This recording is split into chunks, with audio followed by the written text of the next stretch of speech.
जब हम writing and city life की बात करते हैं तो सबसे पहले हमारे दिमाग में मेसोपोटामिया का नाम आता है। शहरी जीवन की जो शुरुआत मानी जाती है वो मेसोपोटामिया से ही हुई। ठीक है, जो मेसोपोटामिया वर्ड है दो वर्ड से मिलकर बना है।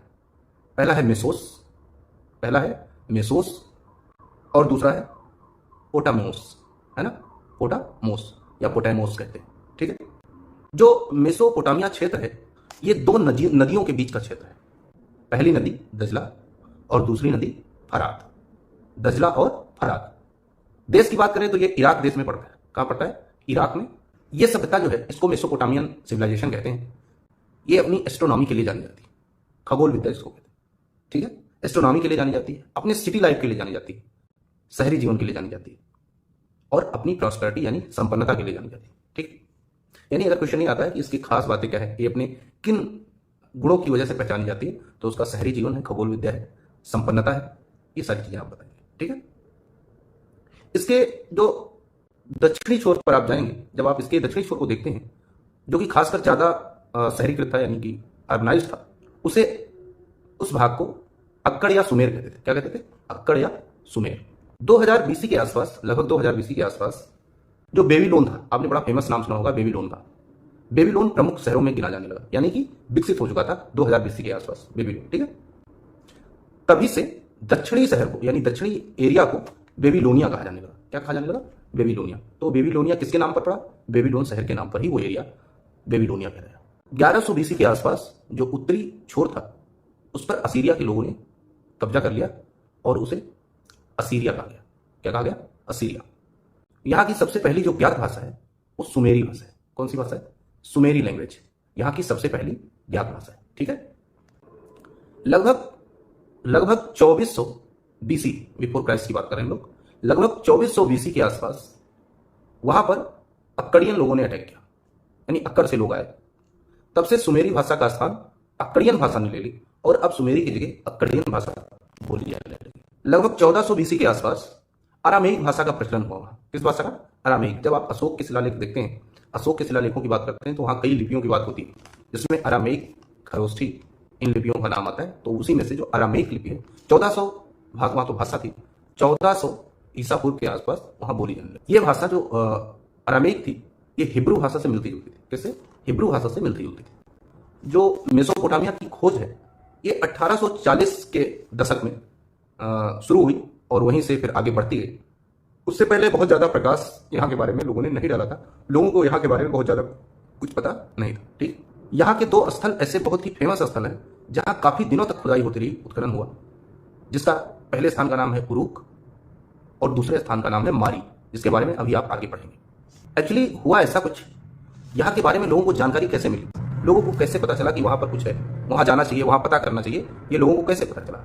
इसके बारे में एक बात कही जाती है कि जो अंग्रेजों की पवित्र पुस्तक है बाइबल, उसमें एक भाग है ओल्ड टेस्टामेंट।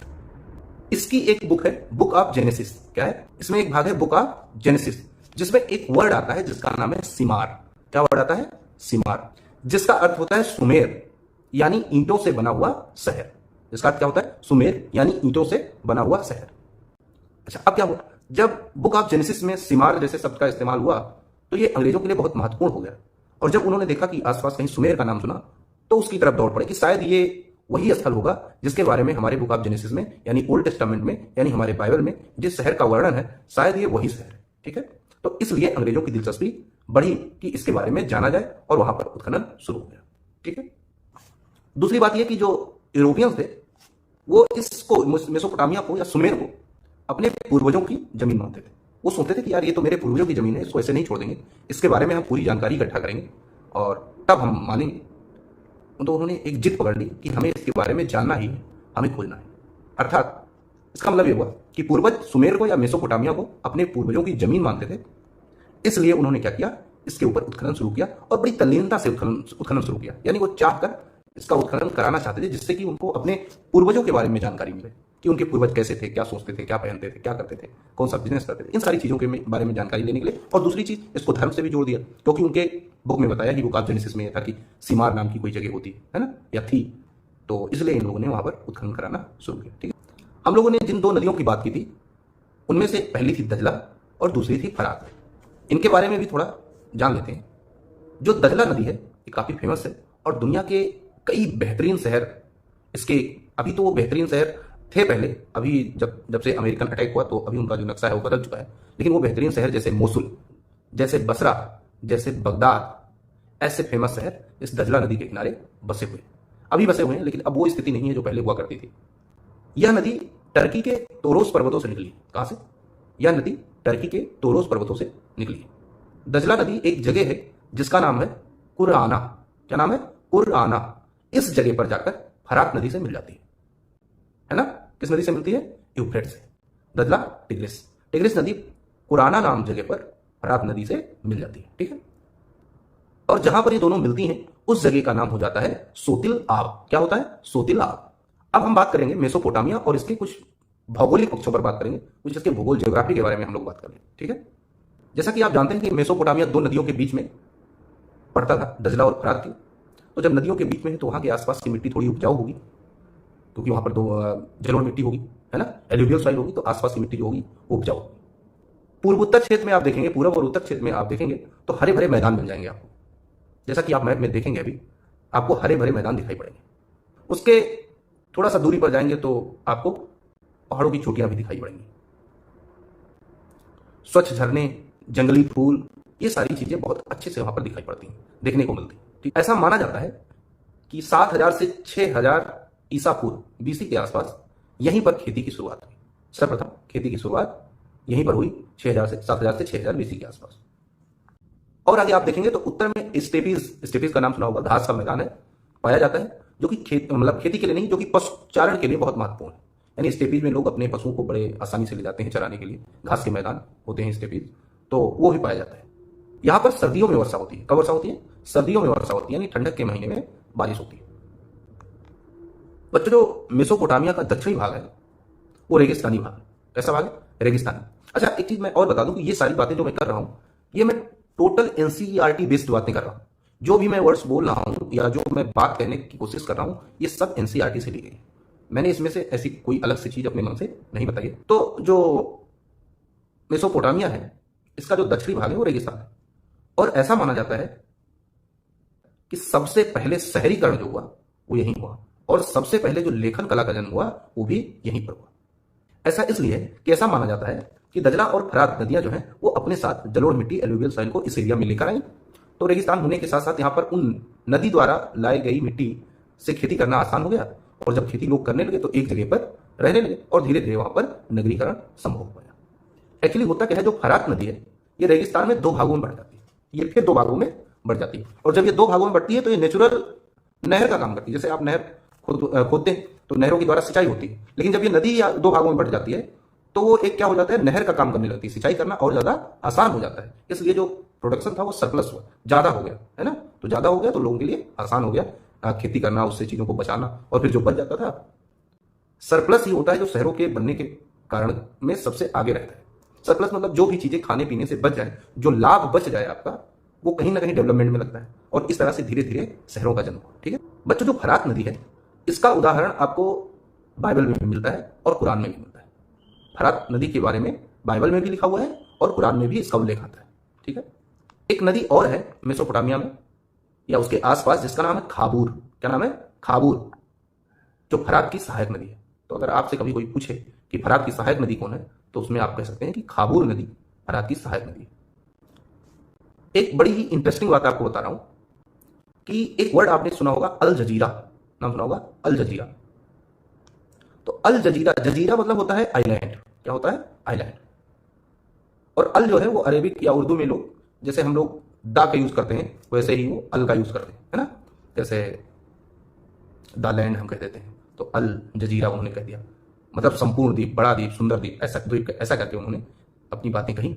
तो अल जजीरा का मतलब होता है 2 नदियों के बीच में कोई जगह हो जाए जहां पर लोग रहना शुरू करें। जैसे समंदर के बीच में जब कोई जगह हो जाती है, कोई लैंड होती है तो उसको आइलैंड कहते हैं, चारों तरफ से वो घिरा होता है। ऐसे नदियों के बीच में घिरा हुआ कोई घिरी हुई ऐसी जगह, नदियों के बीच में घिरी हुई ऐसी जगह जो रहने लायक हो, जो खेती करने लायक हो, लोग वहां रहें, उसी को कहा गया अल जजीरा। ठीक है, तो अल जजीरा आपने सुना होगा, टीवी चैनल भी है अल जजीरा।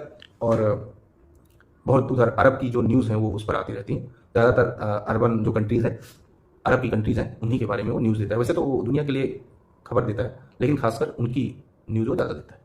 यहाँ की कुछ प्रमुख फसलें थीं जिनमें गेहूँ, जौ, मटर, मसूर, इन सब की खेती होती थी। गेहूँ, जौ, मटर, मसूर, इन सब की यहाँ पर खेती होती थी। ऐसा माना जाता है कि मेसोपोटामिया के प्राचीनतम जो नगर हैं, जो सबसे पुराने नगर हैं, उनका जो निर्माण हुआ वो कांसा ब्रॉन्ज एज सभ्यता में हुआ, लगभग 3000 ईसा पूर्व के आसपास। यानी जिस युग को हम लगभग अपने यहाँ इंडस वैली सिविलाइजेशन की बात करते हैं, वही आप मोटा मोटा ले लीजिए 2000 से 3000, हम लोग इसी की बात करते हैं। उसी के आसपास यहाँ पर प्राचीनतम नगरों का विकास माना जाता है। इसीलिए मेसोपोटामिया को सिंधु नदी के समकालीन लगभग सभ्यता कहते हैं, या थोड़ा सा पुराना भी बहुत लोग मानते हैं, लेकिन समकालीन हम कह सकते हैं। ठीक है, तो उसी के आसपास यहाँ भी नगरों का विकास हुआ।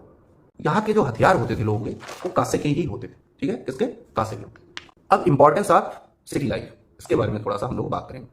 यहाँ के शहरों की जो विशेषता थी वो श्रम विभाजन था, यानी डिवीजन ऑफ लेबर। लोगों के श्रम को विभाजित किया गया था, अलग अलग कामों के लिए अलग अलग लोग नियुक्त थे, यानी जिसका जो काम होता था वो वही काम करता था। ठीक है, एक्चुअली आप देखते हैं कि जब कोई ग्रामीण सभ्यता होती है, ग्रामीण परिवेश में कोई रहता है, तो अपने घर के सारे काम खुद ही निपटाता है। हल भी चलाना, खेती भी करना, खाना भी बनाना, कपड़े भी साफ करना, कटाई बुनाई सब करना, अपने लिए तैयारी करना, ये सारी चीज़ें आदमी स्वयं करता है। और जब सभ्यताएं विकसित होने लगती हैं तो फिर उनमें इन सारी चीज़ों के लिए अलग अलग लोगों को नियुक्त कर दिया जाता है। इस तरीके से होता है श्रम विभाजन। ठीक है बच्चों, मेसोपोटामिया में मिनरल्स, खनिजों का अभाव था। वहाँ बहुत ज़्यादा मिनरल्स नहीं पाए गए, ना पाए जाते थे। ठीक है, यहाँ पर लकड़ी है ना, तांबा, चांदी, सिल्वर, सोना, गोल्ड, सीपी टर्की और ईरान से मंगाया जाता था। गोल्ड, सिल्वर है ना, ये सारी चीजें कहां से मंगाते थे? टर्की और ईरान से मंगाते थे। इनके जो एक्सपोर्ट की सबसे बेहतरीन चीज होती थी, ये सबसे ज्यादा किस चीज का एक्सपोर्ट करते थे, ये इंपॉर्टेंट क्वेश्चन है। जब इसकी बात करते हैं तो ये लोग लकड़ी के सामान और कृषि उत्पाद, यानी कि जो प्रोडक्शन करते थे खेती में उसका, और लकड़ी के सामानों का ढेर सारा एक्सपोर्ट करते थे। ठीक है, तो इंपोर्ट में जो क्योंकि यहाँ मिनरल्स थे नहीं, तो जो महंगी धातुएं थी जैसे सोना चांदी हो गया, इन सारी चीज़ों और कुछ सजावटी और ज्वेलरी के काम में आने वाली चीज़ों का ये आयात करते थे टर्की और ईरान से, और अपने यहाँ से लकड़ी और जो कृषि से संबंधित यानी एग्रीकल्चरल प्रोडक्ट होते थे, इनको ये क्या करते थे? एक्सपोर्ट करते थे। ठीक है, ट्रांसपोर्टेशन की बात करें तो यहाँ पर ज़्यादा ट्रांसपोर्ट जो होता था वो जलीय मार्ग से होता था, है ना। कैसे होता था? जल मार्ग से, वाटरवेज से यहाँ का सबसे ज़्यादा ट्रांसपोर्टेशन होता था, क्योंकि रेगिस्तान था और बीच बीच में नदियाँ थी, तो नदियों के माध्यम से यहाँ का ट्रांसपोर्टेशन ज़्यादातर होता था। जलीय मार्गों की बात करें तो उस समय जो फरात नदी थी वो सबसे बेहतरीन जलीय मार्गों में मानी जाती थी। उस समय विश्व प्रसिद्ध थी, सबसे बेहतर जलीय मार्गों में उसका नाम लिया जाता था। ठीक है बच्चों, अब हम बात करेंगे मेसोपोटामिया के लेखन कला के विकास के बारे में, कि वहां पर लेखन कला का विकास कैसे हुआ। ठीक है, मेसोपोटामिया में लेखन कला के बारे में जब हम पढ़ते हैं मेसोपोटामिया के, तो वहां पर हमको एक पट्टी टाइप की चीज मिलती है, मतलब एक स्लेट टाइप की, जैसे आप कभी ने कभी लिखा हो वैसी पट्टिकाएं मिलती हैं हमें, जिन पर बहुत ढेर सारे सिंबल, बहुत ढेर सारा कुछ लिखा हुआ मिलता है। ठीक है, ये पट्टिकाएं जो है ये लगभग 3200 बीसी बिफोर क्राइस्ट के आसपास की, यानी ये लगभग 3000 बीसी के आसपास की पुरानी है। तो 3000 बीसी और 2000 इधर 24 एडी, लगभग 5000 पुरानी पट्टिकाएं होंगी। ठीक है, इन पट्टिकाओं पर बैलों की, मछलियों की, रोटियों की लगभग 5000 प्रतीक चिन्ह बने हुए हैं, जिनकी आप सही से एग्जैक्ट गणना तो नहीं करके बता सकते, लेकिन लगभग 5000 संकेत चिन्ह पाए गए हैं, जिनके माध्यम से ये लोग लिखते थे, संकेतों के माध्यम से लिखते थे। ठीक है, इनकी जो लेखन कला थी या लेखन शैली थी, ये क्यूनिफॉर्म थी। क्या थी? क्यूनिफॉर्म। क्यूनिफॉर्म मतलब कीलाकार। अब कीलाकार क्या होता है, क्यूनिफॉर्म क्या होता है, इसके बारे में बात करते हैं। जो क्यूनिफॉर्म है ये एक लैटिन भाषा के शब्द से बना है, जिसका नाम है क्यूनियस। क्या नाम है? क्यूनियस। तो क्यूनियस का मतलब होता है लैटिन भाषा में खूंटी, जो आप देखें ना कोई दीवार पर कुछ लगा कील वगैरह ठोक देते हैं, वो खूंटी। और फार्मा या फोर्मा मतलब क्या होता है? आकार, यानी खूंटी के आकार का, यानी कील के आकार का, क्योंकि उसमें कील गड़ा के ही सिंबल को बनाया जाता था, इसीलिए उसको कहा गया क्यूनिफॉर्म। ठीक है, और ये वर्ण जो कीलाकार हुए थे लगभग 2600 ईसा पूर्व के आसपास की बात है, जब ये सारी चीजें कीलाकार तरीके से लिखी जाने लगी। अगर हम लिखने के तरीके की बात करें तो ये लोग चिकनी मिट्टी को लेते थे और उसको खूब अच्छे से गूंथते थे, और गूंथने के बाद पट्टिकाएं बना लेते थे, और उस पर कील या लकड़ी, सरकंडे के लकड़ी से क्या करते थे? उसको कुरेदते थे, उस पर चिन्ह बनाते थे, उसमें कुरेदते थे, गाड़ते थे, कील नुमा, जैसे कील नहीं धंसाते हैं, इस तरीके से उन पट्टिकाओं पर निशान बनाते थे। ठीक है, इसीलिए उसको क्यूनिफॉर्म कहा गया। और इन पट्टिकाओं को धूप में सुखाते भी थे। जब वो धूप में सुखा लेते थे तो उस पर कोई भी अलग से कुछ नहीं लिख सकता था। अगर लिखेगा तो टूट जाएगा, या तो वो पट्टिकाएं बर्बाद हो जाएंगी, टूट जाएंगी, या तो उस पर कुछ लिखा नहीं जाएगा। इसका मतलब है कि ओरिजिनलिटी बनी रहती थी, है ना। जो लिखा गया एक बार वही उस पर लिखा रहेगा, कोई दूसरा अलग से उसमें कुछ फेरबदल नहीं कर सकता था। ठीक है, ये खास बात थी उन पट्टिकाओं की। तो मिल लेते थे, गूंथते थे, उसको फिर पट्टिकाओं के रूप में ढाल देते थे और उस पर कील की मदद से, सरकंडे के लकड़ी की मदद से उस पर गोंद कर लिखते थे। ठीक, लिखने की शैली की बात करें तो जो ध्वनियां होती थी वहां की, उनको शब्दों के माध्यम में उकेरा गया, माध्यम में लाया गया। ध्वनियों को शब्दों के माध्यम से दर्शाए जाने का प्रयास किया गया है क्यूनिफॉर्म में। ठीक है, अगर वहां की लिटरेसी की बात करें तो काफी लोग पढ़े लिखे होते थे। ठीक है, अब हम लेखन के प्रयोग के बारे में बात करेंगे। ठीक है, एक टॉपिक है लेखन का प्रयोग। तो उरूक का जो शासक था एनमरकर, आपने पढ़ा होगा, उरूक का एक शासक था एनमरकर। उस समय उरूक को द सिटी के नाम से जानते थे। क्या कहते थे? The city. अगर सुमेर के व्यापार की बात करें तो वहां के व्यापार की जो सर्वप्रथम घटना है वो एनमरकर से ही जुड़ी हुई है। किससे? एनमरकर से ही जुड़ी हुई है। यानी व्यापार की शुरुआत करने का श्रेय अगर दिया जाना चाहिए तो एनमरकर को ही दिया जाना चाहिए। एनमरकर ही शासक था जिसने सर्वप्रथम लेखन कला और व्यापार को जन्म दिया, यानी जिसने लेखन कला की भी शुरुआत की और व्यापार की भी शुरुआत की। अगला टॉपिक है साउथ में मेसोपोटामिया के मंदिर व राजा और अर्बनाइजेशन। तो इसके बारे में बात करते हैं। बच्चों, ऐसा माना जाता है कि 5000 ईसा पूर्व के आसपास मेसोपोटामिया में शहरों का विकास होने लगा था। वहां का जो सर्वप्रथम ज्ञात मंदिर है, अब तक जो पता चला है, वो कच्ची ईंटों से बना हुआ था। वो मंदिर बनाने में जिन ईंटों का प्रयोग किया गया था वो पकाया नहीं गया था। वहां के दो फेमस देवी देवता थे। सबसे पहले जो थे वो थे उर। उर वो लोग चंद्रमा को कहते थे। किसको कहते थे? चंद्रमा को। और दूसरी जो देवी थी वो थी इन्नाना। दूसरी देवी कौन थी? इन्नाना। तो जो इन्नाना देवी थी प्रेम और युद्ध की देवी मानी जाती थी। किसकी? प्रेम और युद्ध की देवी मानी जाती थी। ऐसा माना जाता था कि जो उनके देवी देवता होते थे वो पशुओं के स्वामी होते थे, यानी पशुओं के देवता होते थे। पशुओं के, खेतों के, है ना, इनके देवता होते थे, इनके स्वामी माने जाते थे, इनके मालिक माने जाते थे। जैसे हम लोग पशुपति की बात करते हैं तो पशुओं के स्वामी, सर्वत, हम तो सारी चीजों के स्वामी उनको मानते हैं। लेकिन वो लोग जो अपने देवी देवताओं की पूजा करते थे ऐसा मानते थे कि यही लोग, ये जो हमारे देवी देवता हैं, यही इन सारी चीजों के स्वामी हैं, हम लोग केवल उनका उपयोग करते हैं। ठीक है, जो उरूक नगर था उसकी सुरक्षा के लिए उसके चारों तरफ दीवार बनाई गई थी। क्या बनाई गई थी? दीवार, जिससे कि उरूक पर कोई अटैक ना हो पाए। जो उरूक नगर है वो 4200 ईसा पूर्व से 400 ईसा पूर्व तक अस्तित्व में रहा। 4200 ईसा पूर्व से 400 ईसा पूर्व तक अस्तित्व में बना रहा। 2800 ईसा पूर्व के आसपास यह नगर 400 हेक्टेयर में फैल गया। 3000 ईसा पूर्व के आसपास यहां पर खूब अच्छी टेक्नोलॉजी फली फूली, बहुत अच्छी टेक्नोलॉजी यहां के लोगों ने अपनाई। लगभग 3000 ईसा पूर्व के आसपास ही यहां पर अनेक प्रकार के जो स्किल्ड लोग होते थे, जो अपनी स्किल को दिखाते थे, वो अपने अपने अलग अलग औजारों का प्रयोग करते थे। जिन औजारों को प्रयोग में लाया जाता था वो ब्रोंज के होते थे, कांसे के होते थे।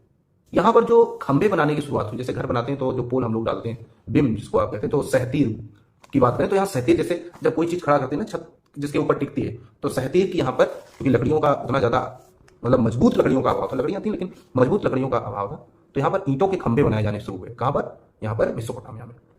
मंदिरों को सजाने के लिए ये लोग लकड़ियों, मिट्टी का कोन बनाते थे, फिर उस कोन को पकाते थे और उसको कलर करते थे।